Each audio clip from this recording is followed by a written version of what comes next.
Hi there, in this video we're going to review equations. So the first thing you need to know is you need to know what a one-step equation is. A one-step equation has only one operation, so that could mean plus, minus, multiplication, division, okay? Has to have one operation out of those four that's being done to x. And in order to solve it, you have to do whatever the opposite operation is. So in this first example, we have negative 5x is equal to 45. So we look to see, okay, the operation that's being done to x here is multiplication. The opposite operation is division.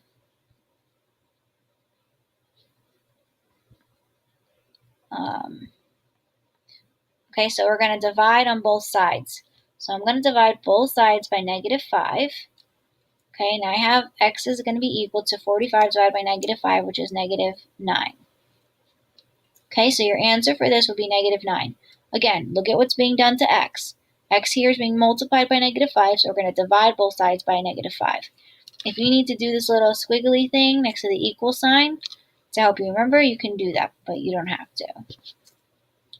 Okay, two-step equations, on the other hand, are where you have two operations that's being done to x. So, let's just make this a little bit bigger so we can see. Okay, never mind then. Okay, so two operations are being done to x. So the first thing that you always want to do with a two-step equation is you want to identify whatever your constant is. Okay, and if you remember, your constant is the number that stands alone, basically. Number that stands alone. So in other words, find x, okay, and the number that stands alone around the x is technically your constant. So in this case, our constant is this plus 8. Not just 8, but plus 8. And then we're going to do the opposite of that constant. So the opposite of plus 8 would then be to subtract 8. So I'm going to subtract 8 on both sides of my equal sign. 8 minus 8 is 0, so that cancels out. I'm left with 10 minus 8 on the right is equal to 2. And then I have a negative 2x on the left. At this point, I look to see, okay, what operation is being done to x? Because now this is technically a one-step equation. The operation being done to x is technically multiplication, so I have to do the opposite, which would be to divide. So instead of multiplying by negative 2, I'm going to divide x by negative 2 on both sides. Okay, and then x is going to be equal to negative 1. Alright, so again, look at what's being done to x. First you want to identify your constant. So this is important, identify your constant. Then you want to look at what's being done to x. Let's look at this next problem. Our constant is negative 1. The opposite of negative 1 would be to add 1. On the left, I am left with x over 2 is equal to negative 6 plus 1, which is technically negative 5. Now, look at what's being done to x. X here is being multiplied, x is being divided by 2. So the opposite of dividing by 2 would then be to multiply by 2. So I'm going to multiply both sides by 2. On this side specifically, I'm going to put 2 over 1 just because they're fractions here. 2 cancels out with 2, and I'm just left with x on the left is equal to a negative 10 on the right. Let's look at our next problem. Bells and whistles should be going off because we have a fraction. Okay, we're going to go a little bit more into what happens when you have a fraction, but starting it off is still the same. We have a constant of negative 3. We have a constant of positive 3. Okay, the opposite of positive 3 would then be negative 3. So I'm going to subtract 3 on both sides. 3's they cancel out. I'm left with 5 minus 3, which is 2 on the right, is equal to 1/4 x on the left. Okay, how do I get rid of a fraction next to the variable? Okay, how many times do we do this? We do this 100,000 times. But that's okay, because we need to make sure that we know it. So here, just remember, when there's a fraction, you must multiply by the reciprocal. So that's what I'm going to do to get rid of this fraction. Instead of 1/4 x, I'm going to multiply it by 4 over 1. 4's cancel out, and I'm left with x is equal to positive 8. All right, word problems with equations. These are everyone's favorite, right? Word problems are everyone's favorite. All right, so we're going to start first with any word problem you want to do let x equals. So you need to figure out what is the problem technically asking you to find. So in this case, here's our example. The example is technically asking, Melanie bought a soft drink for $2 and 6 candy bars. She spent a total of $26. How much did each candy bar cost? So our let x equal is technically this piece right here. How much did each candy bar cost?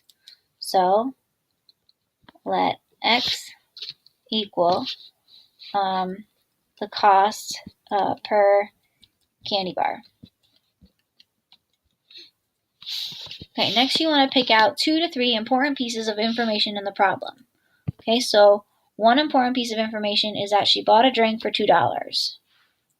Another piece of important information is that she bought 6 candy bars. We don't technically know how much money she spent on those candy bars though. And then last, we know she spent a total of $26.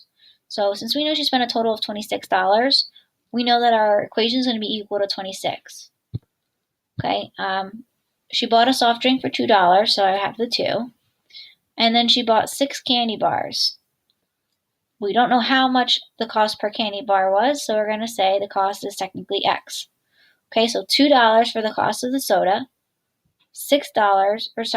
she bought 6 candy bars, but we don't know how many candy bars she actually bought, so we don't know how much money she actually spent on the candy bars, I should say. So 2 for the cost of the soda, she bought 6 candy bars, you don't know the cost of those candy bars, so that's X, and then it's equal to your total, which is 26. And at this point, you can start solving. So your constant is this positive 2. Why? Because it's the number that stands alone. The only other term here is 6x, which that has an x. Okay, so instead of a positive 2, we're going to subtract 2 on both sides. We are left with 6x is equal to 24. At this point, we're going to divide both sides by 6 because x is technically being multiplied by 6. So you have to do the opposite, which is to divide. 6's cancel out, and you are left with x is equal to 4. So how much did each candy bar cost? Each candy bar cost $4.